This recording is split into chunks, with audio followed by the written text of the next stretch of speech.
Welcome to the Simplified podcast, where we feature top leaders who share stories on how to successfully systemize a business. Now, let's get started with the show.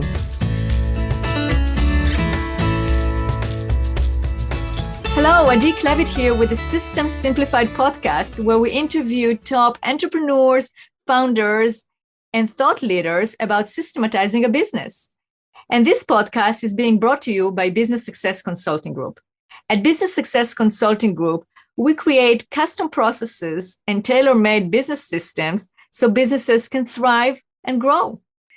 All right, and today's guest is Jen Spooner. Hi, Jen. Hello, good morning. Good morning. Great to have you on the podcast. Thank you. Yeah, and I am so excited to interview you because you are a true entrepreneur. So first of all, you were for 16 years, you were a mortgage broker, right? And then because you're so good at systematizing, you systematize that business. You're still doing that, but you systematize that business to the point where you can actually get yourself out of the business in terms of not having to be there on a day-to-day basis. Mm-hmm. And you joined your sister as a co-owner of her dental practice. And she was already also on my podcast. So that's Olesya Salathe. So we have to give her a big shout out right here. Amazing woman. I'm a little biased. Absolutely. Well, I'm with you. So I guess I'm biased as well. So you basically became a co-owner of her dental practice, which is a very successful dental practice. Mm-hmm. And then both of you opened a new dental practice, which is a little bit different because it's called the aesthetic experience. Mm-hmm. And we'll talk about that as well. So it's basically, and I didn't mention before that, you're also a mom, a wife, mm-hmm. right? The most important job of all. That's right. So you basically have it all around, you are definitely very busy. But you show that it can be done as an entrepreneur, that you can, by systematizing, by creating processes, you can extract yourself from your business and then start other adventures. And it's not like you're not hands-on. You're very hands-on on the other adventures as well, right? Yeah. So we're going to talk about your successful actions. How you got it done? What did you learn from it? And of course, at the end, my favorite question will be, what's the future like, because it doesn't stop here. There's so much expansion ahead. Yeah. Cool. So let's start with how systematizing your mortgage business actually allowed you to venture into other businesses, other opportunities. Yeah. So I think for the longest time, I would say, probably like 8-9 years, I just had one assistant. And so I think as a business person, it's really hard to bring on the next person and the next person, because you really, during that time, have to figure out, okay, what is this other person going to do? And what is this going to allow me to do? So that's where documentation of processes is so important, because, as your team grows, or let's say your business grows, you really want to be clear, not just verbally, but in writing, what is everyone's roles and expectations, and also allows you to not have to micromanage, what, each position is doing. And that kind of allows you, I always say, delegate to elevate, where you can go and do more with what you're best at. And so on the mortgage side, for me, that was, as my mortgage team grew on the operations side, it kind of allowed me to go and talk to clients more, talk to referral partners more, and still make sure everything's running smoothly and, people's loans are closing. And so when my sister, the opportunity going into business with my sister came up, it was even more important to document. And so on the days that I'm working on the dental side, the mortgage team knows what they're doing. And that's where I'm still in the process of creating kind of a playbook for the loan officers. So now I have 2 mortgage advisors on the team, where it's really allowed me to kind of work on the business versus in it. And that's the part I love the most. So for sure. So I'm sure it didn't, when you started in the mortgage industry, you didn't like immediately start documenting your processes, right? No. So, and you had one assistant, but now you grew the team to have more. Now you're hiring more loan officers, etc.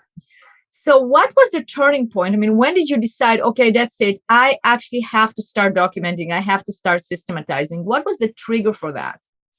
I think it's the trigger for that. We were feeling overwhelmed all the time. And I had to, even though I kept like saying, oh, we need to do this. We need to, it was just verbal. So I think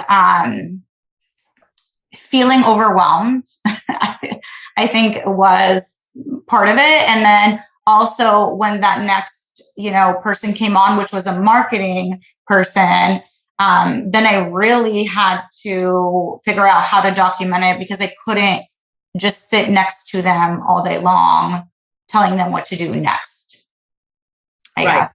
So when we really put these systems into place, we ended up doing like double the business and it feeling less stressful because everyone kind of was on the same page of like, okay, I do this and then I know to do this.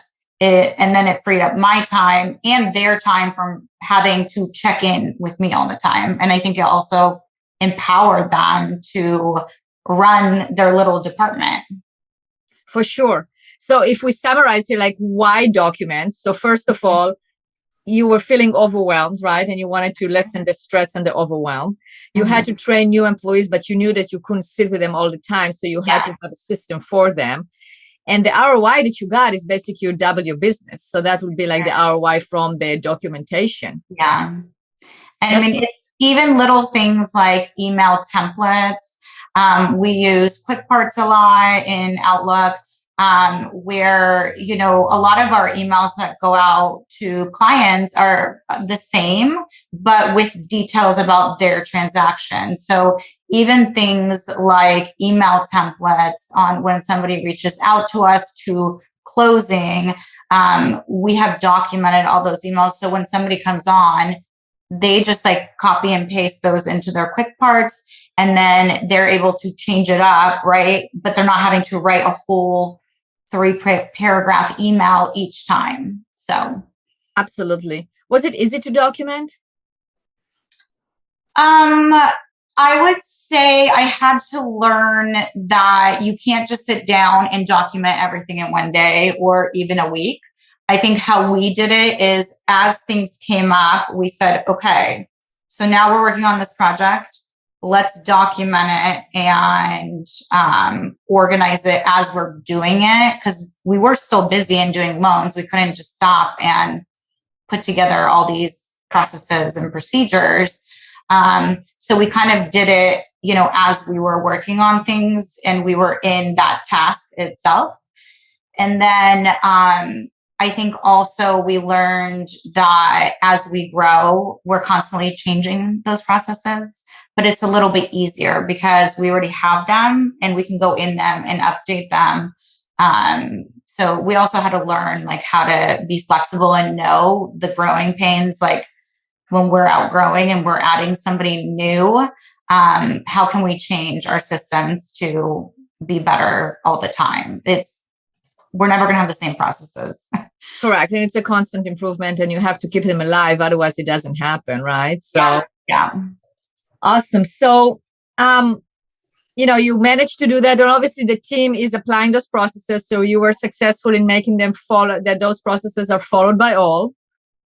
Yes. Any advice on that? Like the entrepreneurs are listening to us right now. Like, how did you do it? How did you make your team make sure that how did you ensure that your team is actually following the processes? I think you have to follow the processes. So you cannot tell others, hey, do this. I think you have to set the example with your own actions.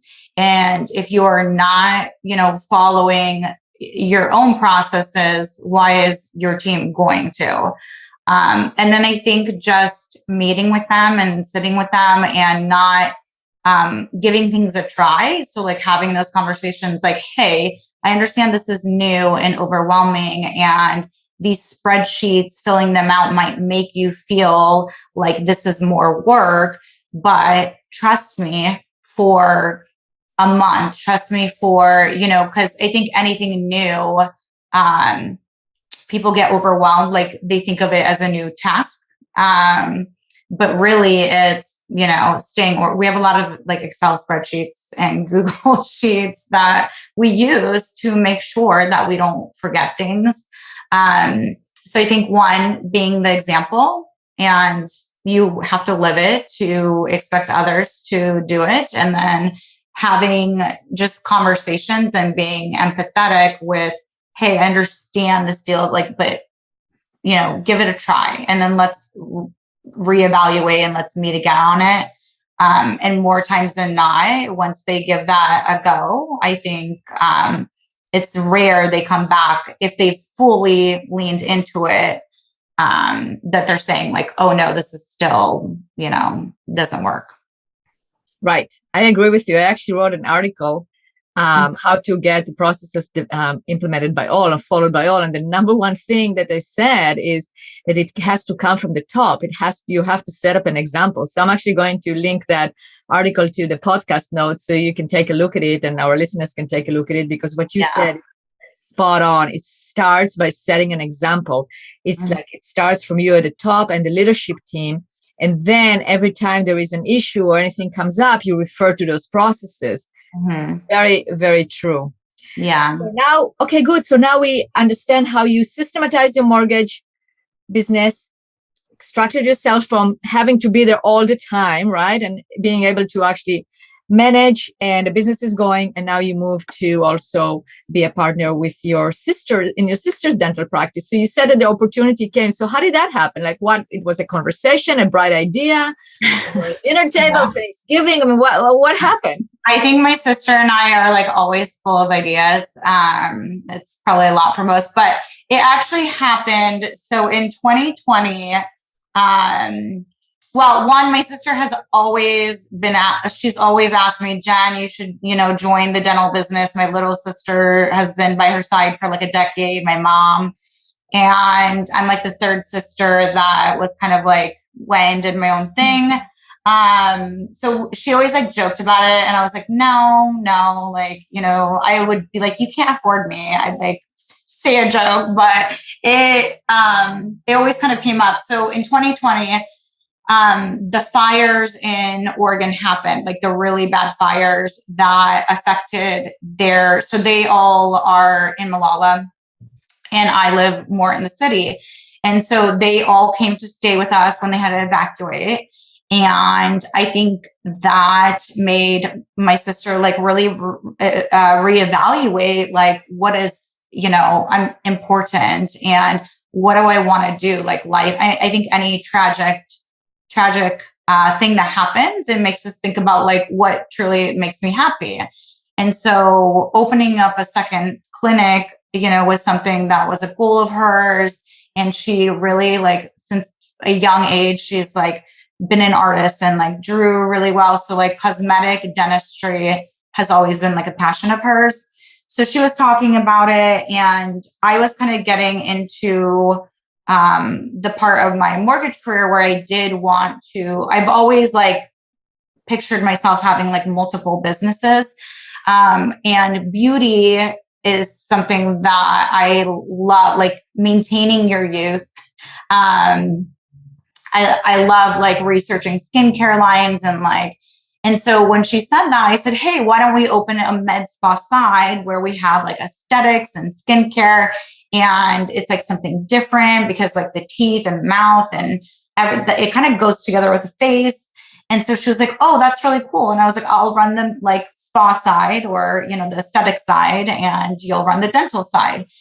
And then her and I just, even though our industries are very different, we've done things differently in our industries. So like mortgage, you don't think of like this client experience, but my team and I like really have developed these processes where, people get little gifts throughout their transaction. And like, we really have tried to elevate it where it wasn't like, oh, this is just like my mortgage broker, and they're giving me a big fat loan for 30 years.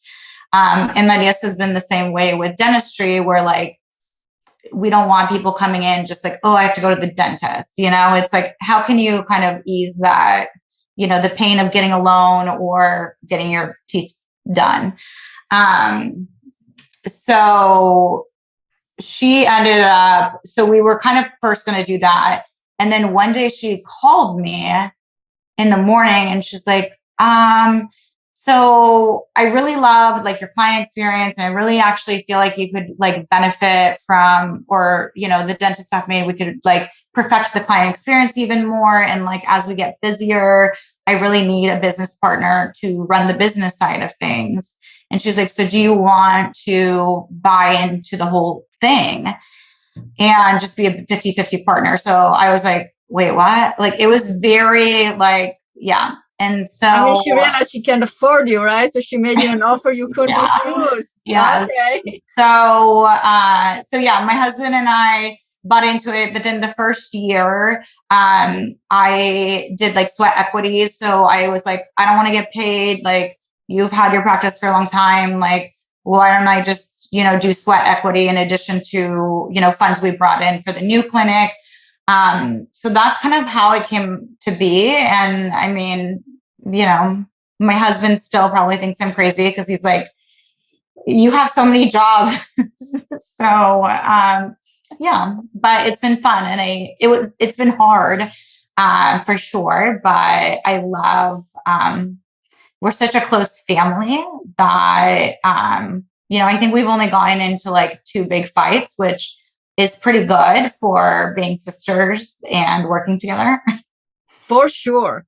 So now you opened a new business. So tell us some lessons, some hard lessons that you learned from opening the business. And I should just add to it that, you've been open now for a few months, but it's already very successful, which I had no doubt it will happen.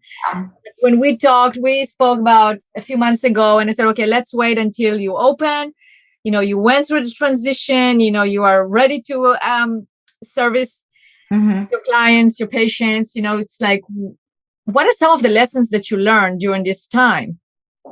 I think it's just being flexible. So I know manufacturing, we had a lot of delays with the build as well. And so I think we just learned to, be a little more, I feel like we were flexible, but I feel like just being prepared that there are going to be delays, or there could be delays. So we started marketing the aesthetic experience pretty early, and it had already been over a year by the time we actually opened it. So it's a good thing, right? Because people were like, when are you opening? We want to come in. And, instead of opening in July, we opened in February. So it was kind of a good lesson on like timing when we needed to start marketing it.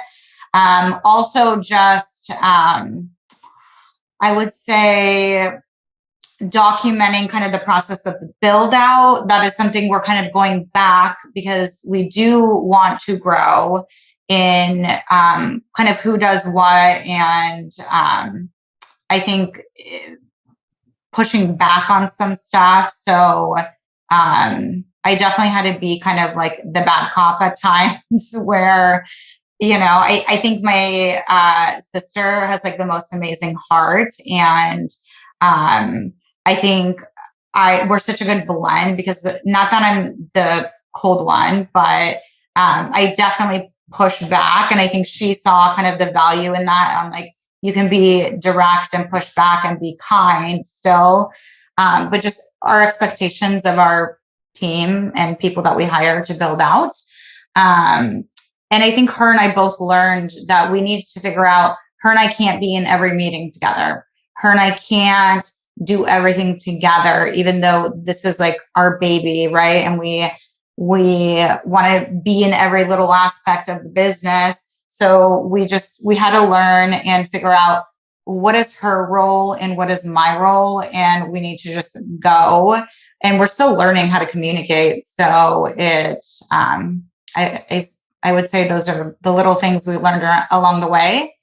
Right. But, that point on knowing what your role is and what her role is, I mean, I see it a lot with business partners, right? So you can't blend and do everything. It's a waste of time. It's a waste of resources.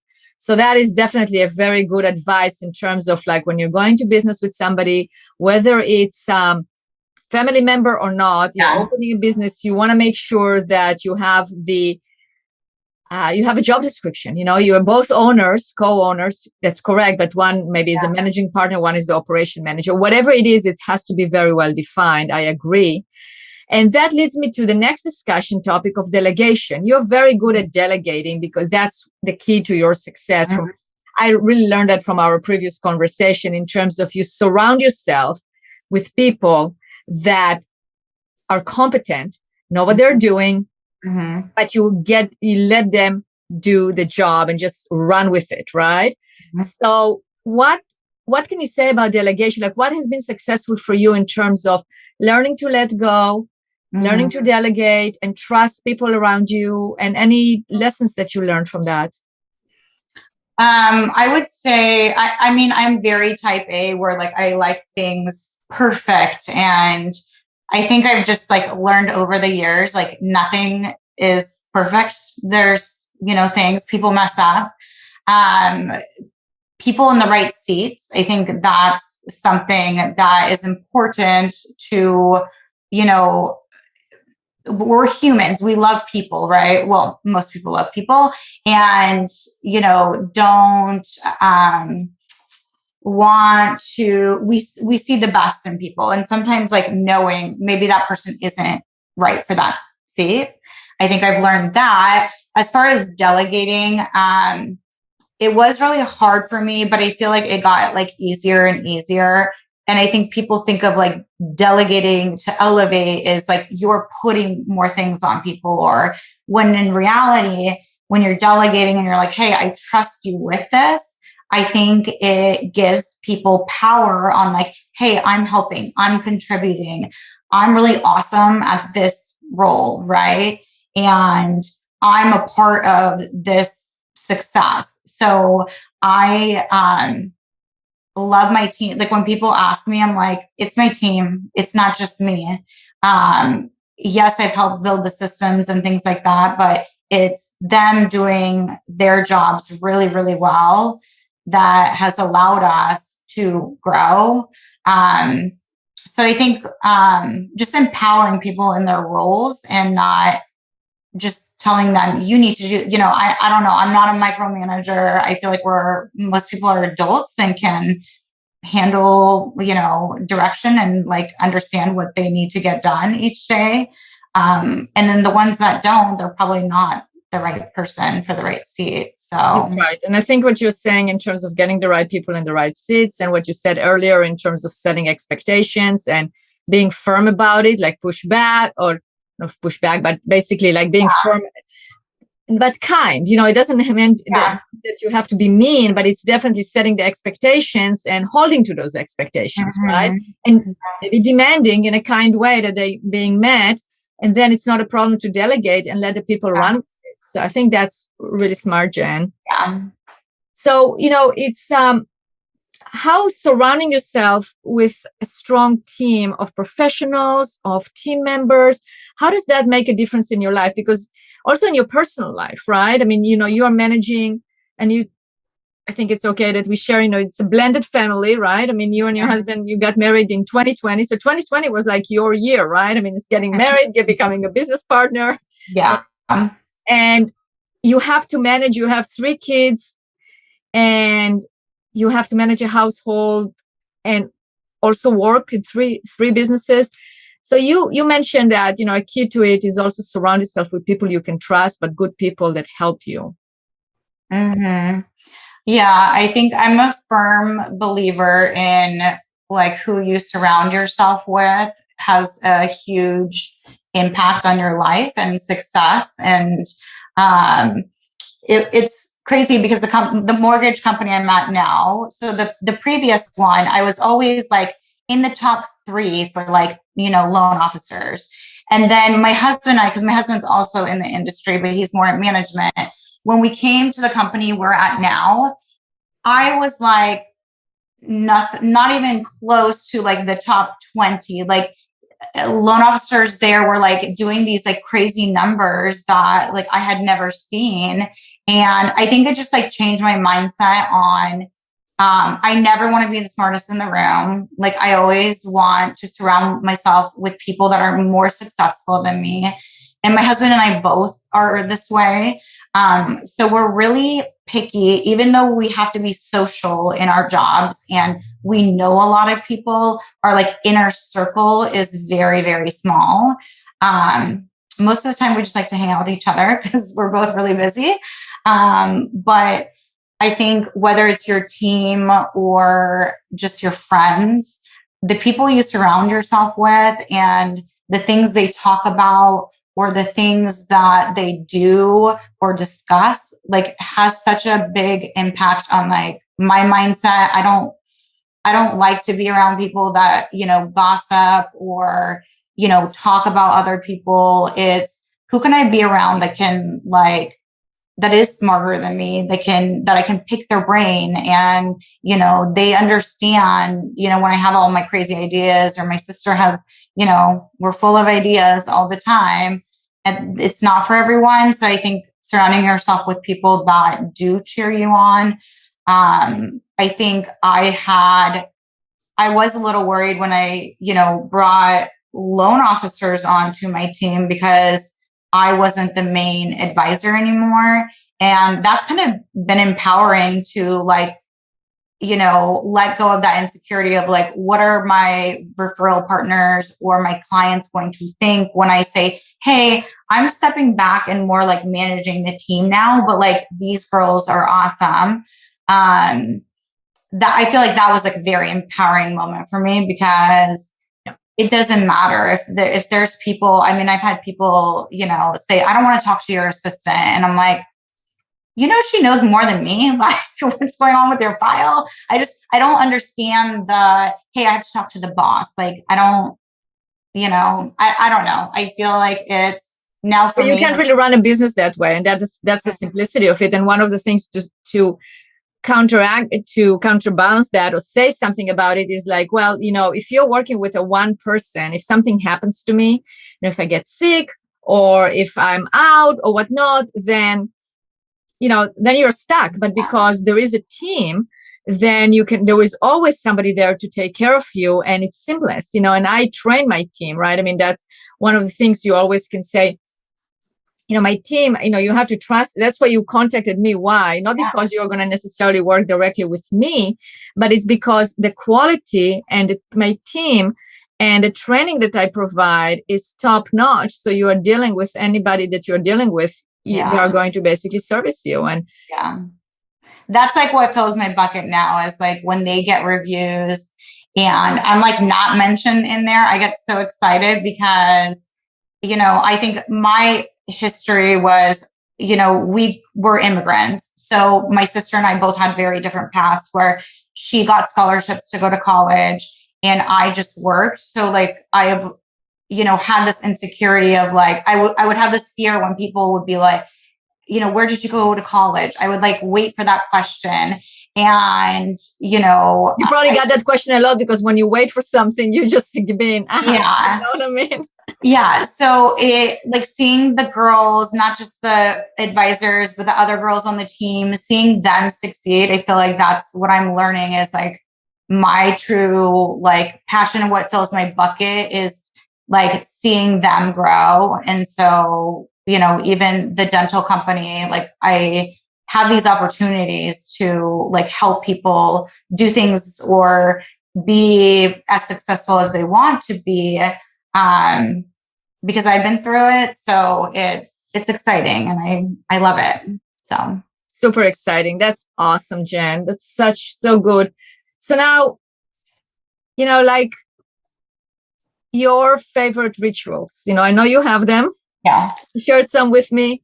I think that will help others that are listening to us go, okay, what can I do because you're inspiring, your story is it's very inspiring. You build everything with your own hands, right? I mean, you said, as an immigrant coming to the country, just working, and now you have the amazing success, but because you created it.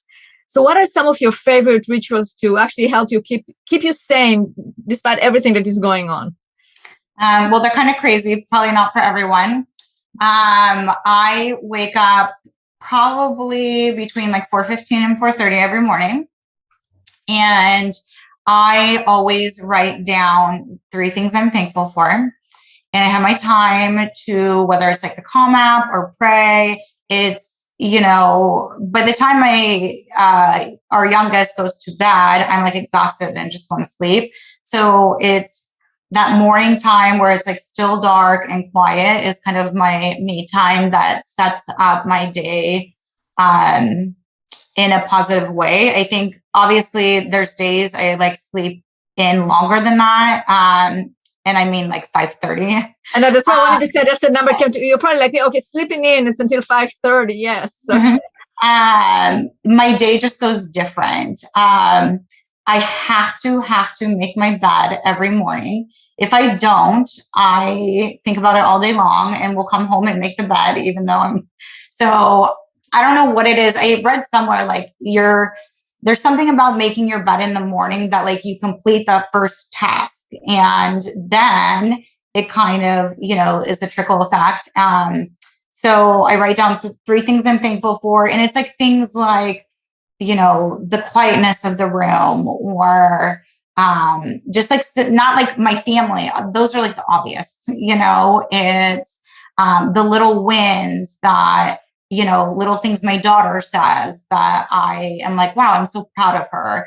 And then on the other side of this journal, I write down my goal for the year. So a couple years ago, actually 2020, my goal for the mortgage side was to double the amount of loans that we did the year previous. So that was my goal. And then we shut down and I was like, crap, how am I going to do this goal?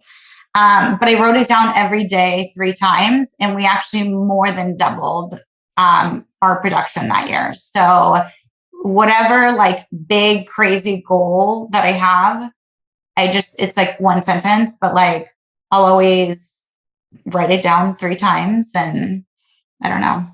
Amazing. What an amazing advice. So simple, but so true. Gosh, we are so similar. I almost do these rituals. I don't start 4:15. Mine starts 4:45, but maybe I will inspire me. Maybe 4:15 is a better time. Yeah, it's just, I think, and then my husband and I always have coffee in the morning. So like I said, we're very busy, but that's like, we always have a little date and it's always really early, but we just kind of chat. And I think mindset is so important, the most important in business, because you're always going to second guess yourself. There's always stuff that happens that brings you down and you're never going to have this positive mindset all the time. But I think it's like working on it. And so writing down 3 things that you're thankful for, it does trigger your mind to think more positively for the day. For sure. So what's the future like? Oh gosh, who knows? I feel like it's always changing, but our plan with the dental side is to really build a solid foundation with a second clinic. And we already have such a solid with the general dental clinic. And then we want to make sure our processes are all documented. And then the next thing will be to open locations around in different states and different areas. So we definitely want to build it bigger and implement it all over the US, maybe the world someday, who knows? Jen, I believe you, because we're going to do another podcast probably a year from now or whenever. And we say, remember that podcast? That actually happened. Yeah. And then on the mortgage side, everything's kind of flowing where we can, bring in more loan officers. I think when I first started, nobody tells you what to do. There's like it's just like go sell. And so it's growing that. And I actually got the opportunity to do business coaching nationally for our company. And so that I took on a small group, but I think even for the dental side, like something I really want to do is like business coaching and consulting. So who knows? But all right, well, stay tuned. But in the meanwhile, if people want to reach you because they go, oh, wow, I want you to be my mortgage broker. I want to talk to you, or I want to go to the aesthetic experience, or I want to go to the dent, I want to meet you and the team and the dental side. Like how can they reach you? Probably my email. So I think my main email that I really use for everything now is Jen, Jen at theozandco.com. And then we have our Instagram pages, our Home Loans by Design for the mortgage side. And then we have AE by Design, which is our new clinic. We have the Dentist Off Main. So we have a lot of ways you can contact us. Love it. And you're also a podcaster. So you have the podcast too. Mm-hmm. Yeah, which we were hoping to have you on soon too. All right, good. So if the people want to listen to that podcast, how can they? It's the Oz. OZ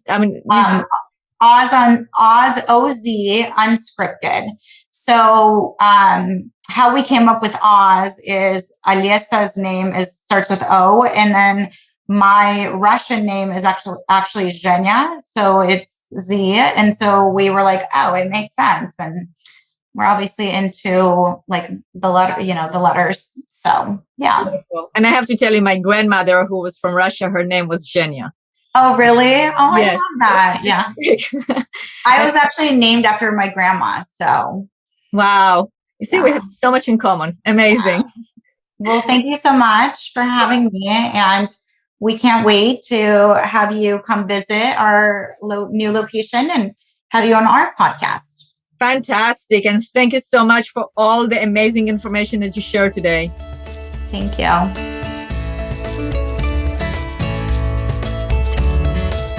Thanks for listening to the System Simplified podcast. We'll see you again next time, and be sure to click subscribe to get future episodes.